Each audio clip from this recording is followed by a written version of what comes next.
Election सारे एक दिन के अंदर होंगे। अब इसकी कोई कानूनी प्रोविजन फिलहाल मौजूद इसलिए नहीं है क्योंकि अगर असेंबलियां टूट चुकी हो, 90 दिन की मियाद मुकम्मल होने वाली हो, आइन में गुंजाइश हो कि इलेक्शन पहले करवाए जा सकते हैं कुछ सूबों के अंदर, कुछ असेंबलियों के, उसके बाद किस तरीके से ये कानूनी तौर पे गुंजाइश पैदा की जाएगी कि तमाम जो इलेक्शन हैं वो एक ही दिन हो, एक ही माह में हो, एक साथ हो, चाहे वो अक्टूबर हो या वो नवंबर हो। इत्तेहादी इसके बारे में क्या सोचते हैं, इस पर बात करेंगे। हमारे साथ डॉक्टर फारूक सत्तार मौजूद है, सीनियर रहनुमा मुत्तहिदा कौमी मूवमेंट पाकिस्तान। बहुत शुक्रिया फारूक साहब। बड़ी लंबी और तवील आप लोगों की मुशावरतें चल रही हैं, मीटिंग्स हो रही हैं, बिलावल साहब आ रहे हैं, फिर बैठकर बात करनी है, कंसेंसस डेट ढूंढनी है।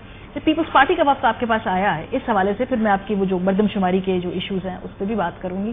तो एमक्यूएम की क्या स्टेटेड पोजीशन है? जेयूआईएफ को कहती है कि बिल्कुल बातचीत नहीं करनी, एमक्यूएम क्या कहती है? और खास तौर पे जो पार्लियामेंट वर्सेस अदलिया इस वक्त हो रहा है उसमें आप लोगों की उतनी तवाना आवाज जो है, शायद आपके मसले अपने और हैं तो हम सुन नहीं पा रहे, वो क्या है? देखिए, बात यह है कि ये कौमी मसाइल में इस कदर और आईनी और जो ये मुंह शगाफियां हैं उसमें इतना ज्यादा बड़ी सियासी जमातें आपस में लॉगर हेड्स हो जाती हैं कि एक जो माशी बहरान है और उसमें फिर कराची का जो किरदार है, और ख़ास तौर पे हर मर्दमशुमारी में 1972 के बाद से जो कराची की आबादी को चुराया, छुपाया, दबाया जाता है, तो ये अंडर काउंट कब तक करेंगे, अंडर रिप्रेजेंटेशन कब तक देंगे, अंडर फंडिंग कब तक होगी?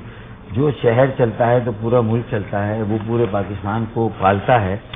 तो अगर किसी भी, तो मैं तो ये सभी को समझूंगा कि कौमी इत्तफाक राय है कराची पर, चाहे वो हुकूमत की जमातें हों चाहे अपोजिशन की जमातें हों, और उन्होंने फैसला किया हो कि कराची की इस सारे सिनेरियो में, चाहे वो मतलब जंगी हालात हो या नॉर्मल हालात हो, कराची एग्जिस्ट ही नहीं करता, उसकी कोई अहमियत ही नहीं। फारूक साहब, अभी जो हुए ये बल्दियाती इंतखाब, आई एम अमेज्ड, आप उनके इतने बड़े इत्तेहादी हैं, आपने बॉयकॉट किया, किसी के कानों पे जू तक नहीं रहेंगी, और आप लोगों की भी माशाल्लाह आप भी वो पी गए, सह गए वो, और आप कबीना का हिस्सा भी रहे, विफाक में भी, और आप इनके साथ हैं हुकूमत में अभी तक। देखिए, 5 साल की मुद्दत होती है ना एक असेंबली की और एक हुकूमत की।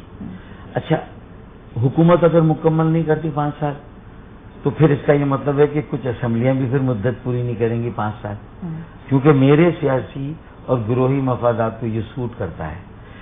अगर मेरी हुकूमत जाने से पहले मुझसे पूछा जाए कि क्या पंजाब असेंबली और केपी की असेंबली तोड़ेंगे, तो मैं उसका रवादार नहीं हूँ, क्योंकि मेरे मफादात जो है वो ठीक है। लेकिन अगर मेरे मफादात को जरूरत लगी तो मैं कहूंगा कि नहीं, अब ये मैं असेंबलियां तोड़ दूं, एक वैक्यूम क्रिएट कर दूं, और मैं इस पूरे कॉन्स्टिट्यूशनल सारी स्कीम में क्राइसिस पैदा कर दूं। तो आप भी कहते हैं एक ही दिन इकट्ठे इलेक्शन होने चाहिए? उसूलन अगर एक देखें, कौम तो ये सुनना चाहती है, इसमें डर क्या है? अगर आपके साथ आप कहते हैं कि आवाम की अब भी बड़ी अक्सरियत आपके साथ है और एक सिंपैथी वोट बैंक आपके साथ है, और आप ये कहते हैं कि लोग आपके लिए हर तरह के बाहर निकलने के लिए तैयार है, अदालत में आप जाते हैं, तो ये सारे क्लेम के बाद इस एक इशू पे अगर आइन की इंटरप्रिटेशन देखें ना, सुप्रीम कोर्ट ने की, पार्लियामान ने अपनी जगह की है, फिर सुप्रीम कोर्ट के 3 बेंच ने की, बहुत सारी इसमें चीजें हैं ना, उन्होंने लिखा था कि इसको बड़ा बेंच करें, ठीक है। तो अब इंसाफ ना सिर्फ होना चाहिए, होता हुआ नजर भी आना चाहिए। इलेक्शन आप कहते हैं एक दिन होगा, मैं तो ये कैसे होगा? सभी एक हम्माम में सब एक जैसे नजर आ रहे हैं मुझे तो, क्योंकि मैं ये देख रहा हूँ कि अगर 5 साल पूरे करने हैं तो चाहे कुछ भी हो, मैं भी कहूँ मेरी असेंबली भी 5 साल पूरी करेंगी, कम से कम वहाँ की 2 हुकूमतें 5 साल पूरी करेंगी, और वहाँ चाहे अपोजिशन कितना भी जोर लगा ले, अगर दोबारा मेरे अंदर ये वो है हौसला तो मैं दोबारा टेक ओवर करूंगा।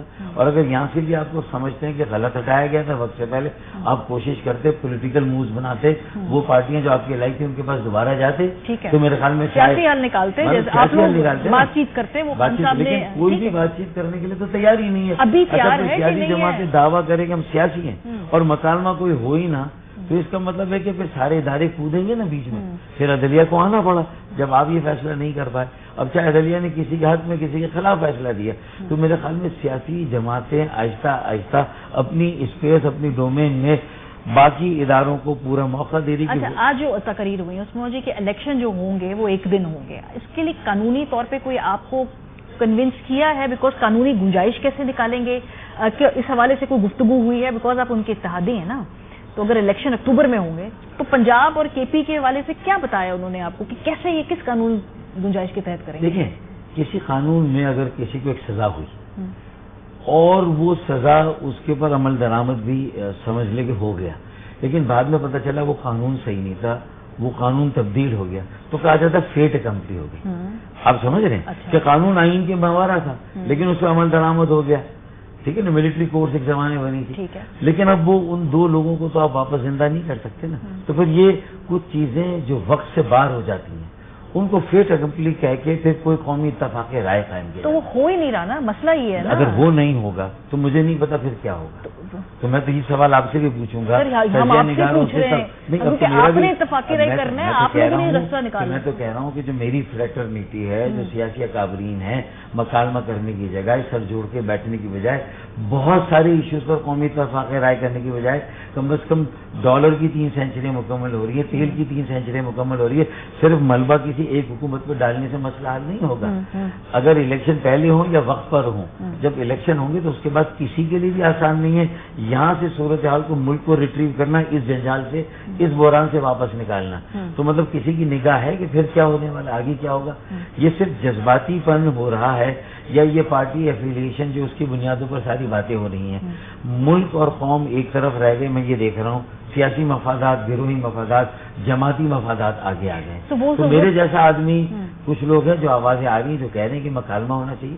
میں ایم کیو ایم کی طرف سے بھی کہہ رہا ہوں, ہم اس کے قطعی خلاف نہیں. اچھا, نوابزادہ نصر اللہ خان مجھے یاد آتے ہیں, وہ ان ایسے میں اپوزیشن اور حکومت کو کسی نے کسی طرح لے کے بیٹھ جاتے تھے. مولانا فضل الرحمان شاید ہی رول پلے کر سکتے اگر وہ ذرا سے بھی غیر جانبدار اور نیوٹرل رہتے. انہوں نے بھی سارا ایک طرف اپنا سارا وزن ڈالا ہوا ہے.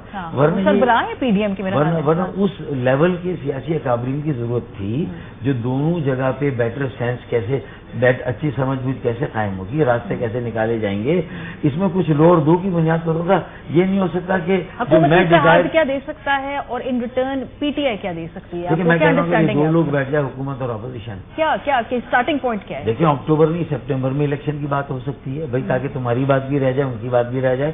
اور اگر وہ دونوں دوبارہ چیلنج نہیں کرتے سپریم کورٹ میں کہ سپریم کورٹ نے فیصلہ دیا توہین عدالت دی, اب توہین عدالت کا توڑ کیا نکالا ہے. دیکھیں سب آئین کی اپنی اپنی انٹرپریٹیشن منہ شکاری کر رہے ہیں. وہ کیا کر رہے ہیں کہ اب حکومت فیصلے نہیں کر رہی بلکہ قومی اسمبلی کر رہی, اور قومی اسمبلی کی ساری کارروائی جو ہے اس پہ امیونٹی ہے. تو دیکھیں سب کے پاس اپنے اپنے جو ہے نا وہ بیک اپس ہیں, ان کے پاس ان کی طریقہ کار ہے, ان کو جماعت اسلامی وہ کہہ رہے ہیں کہ وہ کہتے ہیں کہ آیت قرآنی کی بھی کوئی اپنی مرضی سے اس کی تشریح کرتا ہے, دوسرا اپنی مرضی سے کرتا ہے. تو اسی طرح آئین کی بھی تشریح اپنی اپنی مرضی سے. جماعت اسلامی جولائی کی بات کر رہی ہے, سپریم کورٹ میں بھی گئی ہے. یہ کہتے ہیں جولائی کے بارے میں کیا خیال ہے.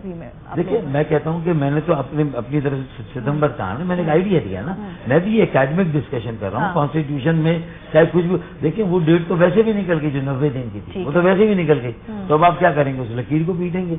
وہ ڈیٹ جو 90 دن اس میں کریں گے کہ پھر پی ٹی آئی کو اب اسمبلی میں واپس آنے دیں گے, آپ ایک آئینی ترمیم کریں گے اور اس کو ون ٹائم اس کو ایک, میں کہتا ہوں کہ ترمیم نہ بھی اگلی پارلیمان کو کرنا پڑے گی. اگر یہ قومی اتفاق رائے ہو جائے نا, اتفاق رائے کے لیے آپ کو ان کو واپس آنے دینا پڑے گا. سپریم کورٹ سو موٹو پوری پارلیمان کے خلاف نہیں جا سکتی, وہ تو یہ تو نہیں ہوگا نا. تو یہ میں سمجھتا ہوں کہ یہ وہ ساری باتیں ہیں جس میں ہر ایک کے پاس بڑے منجھے ہوئے قانون دان ہیں, بڑے منجھے ہوئے سیاست دان ہیں, دونوں مل کے اپنا اپنا راستہ نکالتے. پھر میں یہ کہتا ہوں کہ میں 100% صحیح ہوں, تم 100% غلط ہو.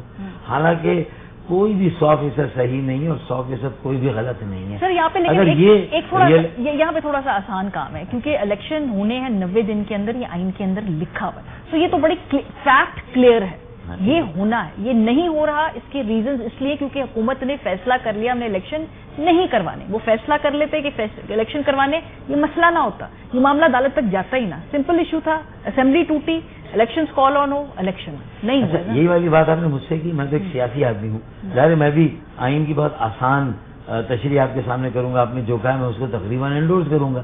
لیکن میں یہ کہہ رہا ہوں کہ دونوں سائڈ کے وکلا کو یہاں بٹھا دیں اور پھر دیکھیں وہ اس میں سے کیسے آپ کو اپنا جواب سردرد کر دیتے ہیں, ٹھیک ٹھاک سردرد کر دیتے ہیں. تو میں اور آپ تو آسان لوگ بیٹھے ہوئے ہیں نا, وہ تو آسان لفظوں میں بات کر لیں گے. لیکن مسئلہ بڑا الجھ گیا, الجھا دیا گیا ہے, اور اس لیے الجھایا جاتا ہے کہ وہ اتنی آسانی سے نہ سلجھے. ووٹ آف کانفیڈنس کی کہیں نہ کہیں ذکر ہو رہا ہے, سیاسی مفادات ہوتے ہیں. ٹھیک ہے, ووٹ آف کانفیڈنس کی کئی سنگون آپ سن رہے ہیں کہ کہا کہ آپ سب کو بلایا, وہ کوئی فون کالز آئیں کہ آ جائیں اسلام آباد میں, سب کو آنا ضروری ہے. پارلیمانی پارٹیوں کا اجلاس ہو, میری خالد مغل بھائی سے بات نہیں ہوئی کہ شام کو وہاں کیا بات ہوئی, ووٹ آف کانفیڈنس کی بات ہوئی. لیکن میں اس ووٹ آف کانفیڈنس کی وہ اہمیت نہیں دیکھتا ہوں اب اس اسمبلی میں, جو اب تقریباً ویسے بھی اپنی ٹرم کمپلیٹ کر رہی ہے. वजीर आजम क्यों नहीं देखते वोट ऑफ कॉन्फिडेंस की आप अहमियत? वजीर आजम है, वो कह रहे हैं जी हमारे पास मैंडेट है, हम हमारे पास अगर मतलब ये कि दानिश्वरों को, मीडिया को या कहीं से ऐसी आवाज और सवाल उठे हैं कि अपोजिशन ने भी कहीं जिम्मी ये सवाल उठा दिया है और उनकी तसल्ली तशफ़ी के लिए कर ले वोट ऑफ कॉन्फिडेंस, लेकिन उसकी वो एकेडमिक, वो कॉन्स्टिट्यूशनल अहमियत नहीं है। वो वजीर आजम है तो है, कोई उनको चैलेंज कर नहीं रहा। ऑपोजिशन वो अगर सदर पाकिस्तान उनको कहते हैं आप वोट ऑफ कॉन्फिडेंस लें, खत लिख दिया शेख रशीद अहमद साहब ने ऐसे काम पे, वो ऐसे खतूत लिखने के वो काफी दिल दादा है, लेकिन लेना पड़ गया वोट ऑफ कॉन्फिडेंस। एमक्यूएम दे दे कि मेरी आइन की वो इंटरप्रिटेशन ये है कि जो है वो मेरे ख्याल में ये सदर ममलिकत की कोई भी बात एडवाइस बाइंडिंग नहीं है। अच्छा। कि आपको लेना ही लेना है। पार्लियामान सुप्रीम है, सदर का ओहदा 58(2)B के खत्म हो जाने के बाद 18वीं तरमीम लेकिन के बाद एमक्यूएम का तो भी एक सेरेमोनियल एतमाद है ना मौजूदा वजीर आजम के ऊपर, आपके वोट तो उनके साथ ही है ना, बेशक आपने इस्तीफा वगैरह। हाँ, लेकिन उसके साथ साथ पैरेलल एक चीज चल रही है कि भाई हम आपकी हुकूमत का कब तक साथ दें और क्यों दें। गुज़िश्ता एक साल में ये हुकूमत जिस तरह चली है और फिर उसमें जो हमारे साथ वादे वहीद हुए थे। सर ये तो नहीं हो सकता ना 4 महीने रह जाए इलेक्शन में, अब आप कहें कि अस्सलाम वालेकुम अब हम इलेक्शन में जा रहे हैं और इलेक्शन आप बतौर अपोजिशन लड़े, 8 महीने आप बतौर हुकूमत रहे। इलेक्शन तो सब पार्टियों में वैसे भी अलग अलग लड़ने। हाँ। लेकिन उसको फिर आप हुकूमत वाली इनकम्बेंसी के बजाय अपोजिशन के टैग लगा के आप लड़े। इत्तेहादी होना और अपोजिशन में और इंडिपेंडेंट इलेक्शन लड़ना दोनों अपनी जगह पे। अगर आप कहेंगे हमने हुकूमत छोड़ दी आखिरी 3 महीनों में, तो फिर तो आप अपोजिशन की तरह इलेक्शन लड़ेंगे ना, हुकूमत की तरह इलेक्शन तो नहीं लड़ेंगे। देखें, मेरे ख्याल में मेरी कुछ बातें ऑन रिकॉर्ड है। जब 11 जनवरी को मैं एमक्यूएम में आया था, मैंने तो शायद उसी दिन ये मशवरा खालिद मकबूल भाई को दे दिया था, शायद आपको याद है, जब हम रीजॉइन किया था। और इससे पहले भी जब ये पीटीआई को छोड़ा था तो उस वक्त भी मेरी एमक्यूएम वार्ड से एक अलग मेरा एक वो था, ग्रुप था और मैं ये काम, तो मैंने सोच भी कहा था कि ये मौका नहीं था और हमें खैर जानिबदार होना चाहिए।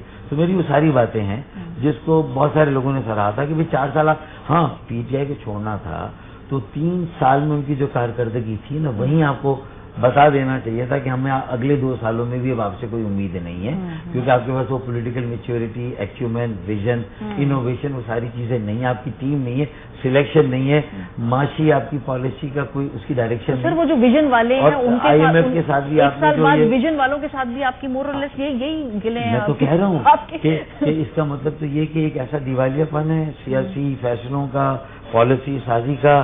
ये 75 सालों में सियासी जमहूरी अमल अगर गुज़िश्ता 15 सालों से हमने बचा लिया और कोई इंटरवेंशन नहीं भी हो रही है तो हमने कोई बहुत ज्यादा मेच्योर होकर और ग्रो होके कोई अब बहुत ज्यादा अपना रोल प्ले नहीं किया है। एक साल में सियासी नुकसान हुआ है, जैसे पीएमएलएन का तो सियासी नुकसान है ना, साफ साफ नजर आ रहा है। एमक्यूएम को आप कैसे ग्रेड, एक साल में आपका सियासी नुकसान हुआ है, कैपिटल वैसा ही है। मैं तो जब प्राइम मिनिस्टर साहब से भी बीच में मेरी मुलाकात हुई तो मैंने कहा कि ये फैसला मेरे ख्याल में सही नहीं था कि 4.25 साल के बाद उनको आप वो कर रहे हैं, आप 1.25 साल के लिए उनके 4 सालों का बवाल उठा रहे हैं। ये उसकी सीक्वल ही है, ये कोई सिर्फ 1 साल का ये सारा बवाल और जंजाल नहीं है जो इस वक्त शहबाज शरीफ और उनकी हुकूमत पर है। ये वो 4 साल का मलबा भी जो इन्होंने उठा लिया। चॉइस ना हो ये फैसला, जो आपकी पार्टी में जिन्होंने फैसले करने, शायद उनके पास चॉइस ना हो। देखिए वो तो फिर अब उनको यही फैसला करना। अच्छा, ये भी चीफ जस्टिस के हवाले से, सर ये जो चीफ जस्टिस आपके हवाले से जो कुछ चल रही है कि शायद कोई नोटिफिकेशन, मैंने इतना भी इस मामले पर आपसे बात की। बिल्कुल ठीक बात है, मेरे ख्याल में बिल्कुल ठीक बात फारूक सर। आप उन लोगों में से जो इंडिपेंडेंट पोजीशन अपनी पार्टी लाइन के अलावा भी उसका इजहार नहीं, वो इसलिए कि मेरी पार्टी को भी वो सूट करेगी इंशाल्लाह। ऐसा नहीं कि मैं अपनी पार्टी की लाइन से मुतसादिम, मैं हूँ पार्टी के साथ, पार्टी के फैसलों के साथ, लेकिन उसके साथ साथ मुझे एक सीनियर कारकुन के नाते से इस ओवरऑल सियासी सूरत हाल से मुल्क को निकालने के लिए कोई ना कोई राय तो मुझे भी ऐसी जो रूमर्स है कि चीफ जस्टिस के खिलाफ के बारे में कोई एडवेंचर तो नहीं करने लगी है हुकूमत, इसका ऐसी कोई कोशिश का हिस्सा एमक्यूएम बनेगी? मेरे ख्याल में ये सारी चीजें बैकफायर करेंगी, जो मेरी राय है। कोई भी एडवेंचर किसी को भी इस वक्त सूट नहीं करता, माँ सिवाय इसके कि बेटर सेंस प्रिवेल करे। माशी बहरान से कैसे निकालना, कोई कौमी माशी एजेंडा, इंतखाबात, उसकी इस्लाहात, उसकी तारीख, शेड्यूल, ये सारी बातें अगर एक टेबल पे बैठ जाए तब सियासी जमातें लोगों के दिलों में जगह करेंगी और लोग कहेंगे कि हाँ इन्होंने हमें इस ज़हनी अजियत से निकाला। मेरी ये राय है, बाकी आपकी राय आ गई है। बहुत शुक्रिया। ब्रेक पे जाएंगे, वापस आएंगे। फारूक साहब हमारे साथ मौजूद थे। क्लोजिंग नोट होकर साथ साथ हम कोशिश करेंगे मुज़ाकरात के हवाले से अमीर जमात इस्लामी साहब भी हमारे साथ होंगे। ब्रेक के बाद हमारे साथ रहिए।